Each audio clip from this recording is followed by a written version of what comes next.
क्या आपने कभी सोचा है, जब सृष्टि में न तो आकाश था, न काल था और न ही यह सृष्टि ही थी, तो क्या था? आज हम अनावरण करने जा रहे हैं ऋग्वेद के सबसे रहस्यमयी सूक्तों में से एक, नासदीय सूक्त का। हम इस सूक्त के प्रथम मंत्र पर चर्चा करेंगे। नमस्ते, आप सबका वेद तत्व दर्शन की इस चर्चा में स्वागत है। आइए आज इस गूढ़ रहस्य पर चर्चा करते हैं। इस वीडियो को अंत तक अवश्य देखें। आज की हमारी चर्चा ऋग्वेद के 10वें मंडल के 129वें सूक्त पर है। इसे नासदीय सूक्त कहते हैं और ये वो पंक्तियां हैं जहां हजारों साल पहले इंसान ने वो सवाल पूछे जो आज भी क्वांटम फिजिक्स और कॉस्मोलॉजी के सबसे बड़े सवाल बने हुए हैं। बिल्कुल, और ये सिर्फ सवाल नहीं है, इनमें गहरे संकेत भी छिपे हैं। आधुनिक विज्ञान जहां बिग बैंग सिंगुलैरिटी से पहले क्या था, इस प्रश्न पर आकर एक तरह से मौन हो जाता है। वहीं ये सूक्त उस अवस्था का एक वैज्ञानिक चित्र खींचने की कोशिश करता है। आज हम जो भी बात करेंगे उसका आधार आचार्य अग्निव्रत नैष्टिक जी के ग्रंथ वेद विज्ञान आलोक और वेदार्थ विज्ञानम में दी गई वैदिक रश्मि थ्योरी है। अच्छा। हाँ, लेकिन हम पारंपरिक व्याख्याओं को भी साथ लेकर चलेंगे ताकि पूरी तस्वीर साफ हो सके। बहुत बढ़िया। तो चलिए इस गहरी पहेली को सुलझाने की शुरुआत करते हैं। सबसे पहले उस पहले मंत्र को सुनते हैं। ना सदासीन नौ सदासी तदानी नासिद्रजो नौ व्योमा परोयत कुह कस्य शर्मन्न अम्भः के मासीद गहनम गंभीरम। इस मंत्र की पहली ही पंक्ति मन में एक अजीब सा विरोधाभास पैदा करती है। ना सदासीन नौ सदासीत, नौ का सत था, नौ सत था। तो इसका क्या मतलब निकाला जाए? क्या तब सब कुछ शून्य था, एक नथिंगनेस? यही इस मंत्र को समझने में पहली और सबसे बड़ी बाधा है। हम असत का मतलब अभाव या शून्य समझ लेते हैं, लेकिन वैदिक दर्शन कहता है कि अभाव से भाव की उत्पत्ति यानी नथिंग से समथिंग का बनना असंभव है। ठीक। तो यहाँ असत का एक बहुत ही, आप कह सकते हैं, तकनीकी अर्थ है। वो क्या है? इसे ऐसे समझिए, जैसे आधी रात को एक बिल्कुल शांत गहरी झील हो। आप जानते हैं कि उसमें पानी है, लेकिन कोई लहर नहीं, कोई हलचल नहीं, कोई परछाई तक नहीं। सब कुछ मौजूद है लेकिन अपनी संभावनावस्था में, एक पोटेंशियल स्टेट में। यही अव्यक्त अवस्था है। इसी को यहाँ असत कहा गया है। वो मूल प्रकृति जहाँ सब कुछ है पर एक परफेक्ट बैलेंस में है, जिसे गुणसाम्य कहते हैं। गुणसाम्य? जी, जहाँ ऊर्जा और पदार्थ में कोई फर्क ही नहीं किया जा सकता। अच्छा, तो असत का मतलब अभाव नहीं बल्कि अव्यक्त संभावना है। जी। तो फिर सत इसका ठीक उल्टा हुआ, वो सब कुछ जो व्यक्त है, जिसे हम देख और माप सकते हैं, हमारा ब्रह्मांड, ग्रह, तारे, सब कुछ। बिल्कुल सही पकड़ा आपने। सत है ये व्यक्त जगत, जिसका कोई नाम, रूप और गुण प्रकट हो चुका हो। तो मंत्र की पहली पंक्ति एक ऐसी रहस्यमयी अवस्था की बात कर रही है जो तदानीम यानी उस महाप्रलय के समय थी, जो ना तो पूरी तरह अव्यक्त थी और ना ही पूरी तरह व्यक्त। ये हमारे सामान्य तर्क को चुनौती देता है। ये तो सच में दिमाग को झकझोरने वाली बात है। एक ऐसी अवस्था जो इन दोनों श्रेणियों से ही परे है। चलिए आगे बढ़ते हैं। अगली पंक्ति है नासिद्रजो नो व्योमा। ज्यादातर लोग रजस का मतलब धूल या वायुमंडल समझते हैं। क्या यहाँ भी कोई गहरा अर्थ छिपा है? हाँ, बहुत गहरा। रजस शब्द रंज या रज धातु से बना है, जिसका सीधा मतलब है गति करना या रंग देना। आचार्य अग्निव्रत इसे उन मूलभूत कणों यानी फंडामेंटल पार्टिकल्स का प्रतीक मानते हैं जिनमें गति और आवेश होता है, मोशन और चार्ज। अच्छा। तो मंत्र कह रहा है कि उस समय ना तो ये ग्रह नक्षत्र थे और ना ही उन्हें बनाने वाले गतिमान कण। सोचकर देखिए, गति की अवधारणा का ही अस्तित्व नहीं था। सब कुछ एकदम ठहरा हुआ था। अगर गति ही नहीं थी, तब तो व्योम यानी आकाश का न होना भी समझ में आता है, क्योंकि अगर कुछ चल ही नहीं रहा तो उसे चलने के लिए जगह स्पेस की क्या जरूरत? और सम? बिल्कुल, आपने सही नस पकड़ी है। और समय तो हम गति या बदलाव को ही देखकर मापते हैं। वेद के अनुसार आकाश या स्पेस टाइम फैब्रिक कोई खालीपन नहीं है। यह खुद एक भौतिक तत्व है जिसकी उत्पत्ति होती है, यानी स्पेस भी क्रिएट होता है। जी। तो जब रजस यानी गति ही नहीं थी, तो उस गति को धारण करने वाला देश यानी स्पेस और उस गति से पैदा होने वाला काल यानी टाइम, वो भी अव्यक्त था। ये विज्ञान की भाषा में नो स्पेस नो टाइम की स्थिति थी।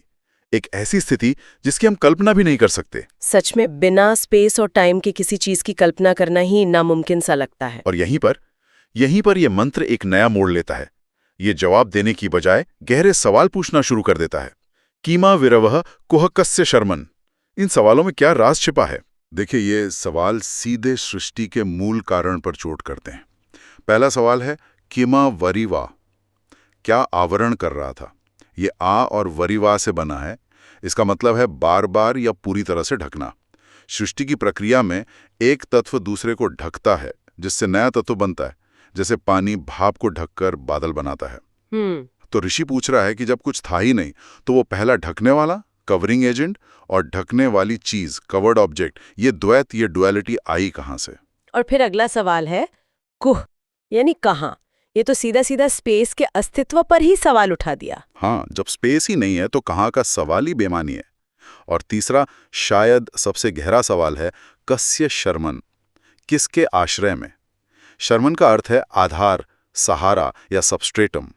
हर चीज को टिकने के लिए एक आधार चाहिए। बिल्कुल। तो उस मूल अवस्था को धारण करने वाला, उसे सहारा देने वाला, वो कौन सा फील्ड था या कौन सी सत्ता थी? ये उस फंडामेंटल कैनवस के बारे में सवाल है जिस पर ब्रह्मांड की तस्वीर बननी थी। इन 3 सवालों के बाद ऐसा लगता है जैसे मंत्र खुद एक जवाब की ओर इशारा कर रहा है। अंभ किमासीत गहनम गभीरम। अब ये अंभ क्या है? पारंपरिक तौर पर तो इसका मतलब जल या गहरा पानी लिया जाता है, पर इतनी वैज्ञानिक प्रिसिजन के बाद पानी शब्द कुछ ज्यादा ही सरल नहीं लगता। यह एक बहुत महत्वपूर्ण बिंदु है जो आपने उठाया। प्राचीन भाष्यकार सायणाचार्य जैसे विद्वान इसे कारण सलिल या कॉस्मिक वाटर्स कहते हैं, जो एक तरह से अव्यक्त अवस्था का प्रतीक है। लेकिन आचार्य अग्निव्रत तर्क देते हैं कि अगर मंत्र के पहले हिस्से में स्पेस, टाइम और मैटर को इतनी सटीकता से नकारा गया है, तो अंभा भी कोई वैज्ञानिक तत्व ही होना चाहिए। तो वो इसे क्या कहते हैं? वो इसे मूल सलिल यानी प्राइमोर्डियल फ्लूइड कहते हैं। यह मूल प्रकृति में हलचल से पैदा हुई पहली तरल ऊर्जा अवस्था है, एक फ्लूइड एनर्जी स्टेट जो कणों के बनने से भी पहले की अवस्था थी। यह सर्वव्यापक और सतत थी, मतलब कंटिन्यूअस। इसमें कोई खाली जगह नहीं थी। और इसके साथ 2 बहुत शक्तिशाली विशेषण भी जुड़े हैं, गहनम और गभीरम। जी, गहनम का अर्थ है डेंस, यानी जिसका घनत्व अनंत हो, इन्फिनिट डेंसिटी, एक ऐसी अवस्था जिसमें कोई रिक्तता या वॉइड न हो। और गंभीरम का अर्थ है डीप, यानी उसकी गहराई और विस्तार भी अनंत था, एक सर्वव्यापी अनंत ऊर्जा का महासागर। तो अगर हम इस पूरी वैज्ञानिक तस्वीर को एक साथ देखें तो ये बिग बैंग थ्योरी के कितने करीब है या उससे कितनी अलग है? आचार्य अग्निव्रत जी इसे बिग बैंग का समर्थन नहीं बल्कि उसका एक विकल्प मानते हैं। एक तरह से उसका खंडन है। खंडन कैसे? देखिए, बिग बैंग एक बिंदु से हुए विस्फोट यानी एक्सप्लोजन की बात करता है, और विस्फोट स्वभाव से विनाशकारी और अव्यवस्थित होता है, क्योटिक होता है।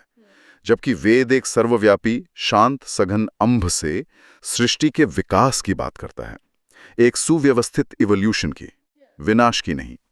ये एक चेतना युक्त ब्रह्मांड की ओर संकेत है, न कि किसी आकस्मिक घटना की ओर। ये ब्रह्मांड की उत्पत्ति का एक बिल्कुल अलग नजरिया है।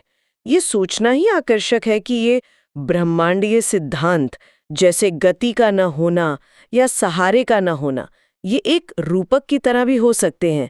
क्या इन विचारों को कभी समाज या राष्ट्र के स्तर पर भी लागू करके देखा गया है? हाँ, और यही तो वेदों की सबसे बड़ी खूबी है, उनका ज्ञान हर स्तर पर लागू होता है। इसी मंत्र का अगर हम आदि भौतिक यानी सामाजिक भाष्य देखें तो ये किसी संकटग्रस्त राष्ट्र का सजीव चित्रण है। संकटग्रस्त राष्ट्र कैसे? न सत न असत की स्थिति वो संक्रमण काल है, जब किसी देश में पुरानी व्यवस्था ढह चुकी हो और नई व्यवस्था अभी बनी ना हो, एक अनिश्चितता और भ्रम का माहौल। अच्छा, तो फिर इस नजरिए से न रजा और न व्योम का क्या अर्थ होगा? रजह समाज में गतिशीलता, व्यापार, उद्योग, पुरुषार्थ का प्रतीक है।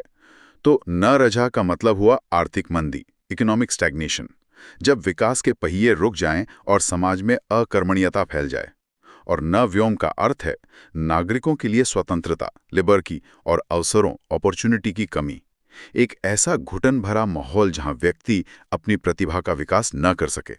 मैं समानांतर को देख पा रही हूँ, लेकिन मुझे ये थोड़ा खिंचा हुआ सा लग रहा है। क्या हम एक प्राचीन रहस्यवादी कविता में आधुनिक राजनीति विज्ञान को पढ़ने की कोशिश तो नहीं कर रहे? मतलब हम कैसे कह सकते हैं कि ये व्याख्या भी इसमें निहित है? आपका सवाल बहुत वाजिब है। इसका जवाब वेद को देखने के तरीके में छिपा है। अगर वेद केवल कॉस्मोलॉजी की किताब है तो ये व्याख्या सच में खिंची हुई लगेगी।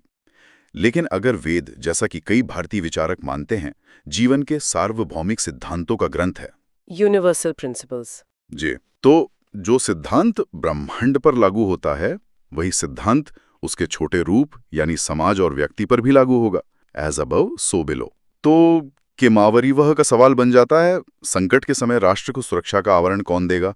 और कस्य शर्मन का सवाल बन जाता है, प्रजा किसके आश्रय में सुरक्षित महसूस करें? ये सीधे सीधे नेतृत्व और सुरक्षा के संकट को दिखाता है। और इस सामाजिक परिप्रेक्ष्य में अंबा क्या है? यहाँ अंबा जनसमूह यानी मासिस का प्रतीक है, और गहनम गंभीरम हमें बताता है कि जनशक्ति एक अगाध और शक्तिशाली सागर की तरह होती है। अगर इसे सही नेतृत्व और दिशा का किनारा न मिले तो यही शक्ति विनाशकारी बाढ़ भी बन सकती है। ये मंत्र राष्ट्र निर्माताओं के लिए एक गहरी चेतावनी भी है और एक मार्गदर्शक भी। ब्रह्मांड के सबसे बड़े पैमाने से लेकर समाज के स्तर तक, यह अद्भुत है।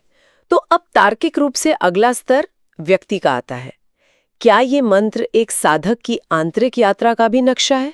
निश्चित रूप से, और इसका आध्यात्मिक भाष्य ही शायद इसका सबसे गहरा रूप है। ये साधक की समाधि की सर्वोच्च अवस्था का वर्णन है। यहाँ नासादासी नो सदासीत की अवस्था योग की असंप्रज्ञात समाधि है, जहाँ सारे विचार शांत हो जाते हैं। इसे थोड़ा और खोलकर समझाइए। असत और सत का न होना ये मन के स्तर पे कैसा महसूस होगा? असत का न होना मतलब चित्त से सारी नकारात्मक वृत्तियां, जैसे काम, क्रोध, लोभ, ईर्ष्या, ये सब जड़ से समाप्त हो चुकी हैं। और सत का न होना और भी ऊंची अवस्था है। इसका मतलब है कि सकारात्मक वृत्तियां भी, जैसे ध्यान करने का सुख या मैं आनंद में हूं का विचार, यहाँ तक कि मैं हूं का भाव भी विलीन हो चुका है। मैं हूं का भाव भी नहीं रहता। नहीं, कर्ता, कर्म और क्रिया तीनों एक हो गए हैं। और न रजह न व्योम। चित्त वृत्ति निरोधा, मन एक शांत झील की तरह निस्तरंग हो जाता है। और नव्योम का अर्थ है देश और काल की सीमाओं से पार चले जाना। साधक कालातीत हो जाता है, उसे न अपने शरीर का भान रहता है, न ही समय के बीतने का। तो उस असीम अवस्था में अंबा का अनुभव कैसा होता है? वहां अंबा ब्रह्मानंद का सागर है, ओशन ऑफ डिवाइन ब्लिस। समाधि की उस अवस्था में साधक एक ऐसे आनंद के सागर में डूब जाता है जो गहन यानी इंटेंस और गंभीर यानी बॉटमलेस अथाह है। यह आनंद किसी बाहरी वस्तु से नहीं बल्कि अपनी आत्मा के स्रोत से ही फूटता है। और तब उसे कस्य शर्मन, मेरा आश्रय कौन है, इस सवाल का जवाब मिलता है। और क्या जवाब मिलता है? उसे अनुभव होता है कि उसका एकमात्र आश्रय, एकमात्र शर्मन, वह परम सत्ता परमात्मा ही है। जब अविद्या का आवरण, जिसे कीमावरीवह प्रश्न में उठाया गया था, वो हट जाता है तो जीवात्मा उस गहन गंभीर परमात्मा में ऐसे मिल जाता है जैसे एक नदी महासागर में मिलकर खुद महासागर हो जाती है। वाह! तो आज हमने देखा कि नासदीय सूक्त का ये एक अकेला मंत्र कैसे 3 अलग-अलग स्तरों पर एक ही सच्चाई को खोलता है। ब्रह्मांड के स्तर पर ही सृष्टि के मूल कारण, उस अंब का वैज्ञानिक वर्णन है। समाज के स्तर पर ये नेतृत्व और व्यवस्था के महत्व का एक राजनीतिक सूत्र है। और व्यक्ति के स्तर पर ये योग की सर्वोच्च अवस्था और मोक्ष का आध्यात्मिक मार्ग है। बिल्कुल। आचार्य अग्निव्रत निष्ठिक जी का काम यही दिखाता है कि वेद केवल कर्मकांड या कहानियों की किताबें नहीं हैं। ये समग्र विज्ञान के ग्रंथ हैं। एक ही सूत्र मैक्रोकॉस्म से लेकर माइक्रोकॉस्म तक, यानी ब्रह्मांड से लेकर व्यक्ति तक, हर जगह लागू होता है। यही इसकी यूनिवर्सैलिटी है। आज की इस गहन चर्चा के बाद हम अपने दर्शकों के लिए एक प्रश्न छोड़ना चाहेंगे। इस मंत्र में 3 गहरे प्रश्न पूछे गए हैं। आवरण क्या था, स्थान कहाँ था और आश्रय किसका था? इन तीनों में से आपको सबसे गहरा और सोचने पर मजबूर करने वाला प्रश्न कौन सा लगा और क्यों? अपने विचार कमेंट्स में जरूर बताएं। ऐसे ज्ञानवर्धक वीडियो देखने के लिए वेद तत्व दर्शन को अभी सब्सक्राइब करें एवं बेल आइकन ऑन करना ना भूलें। धन्यवाद।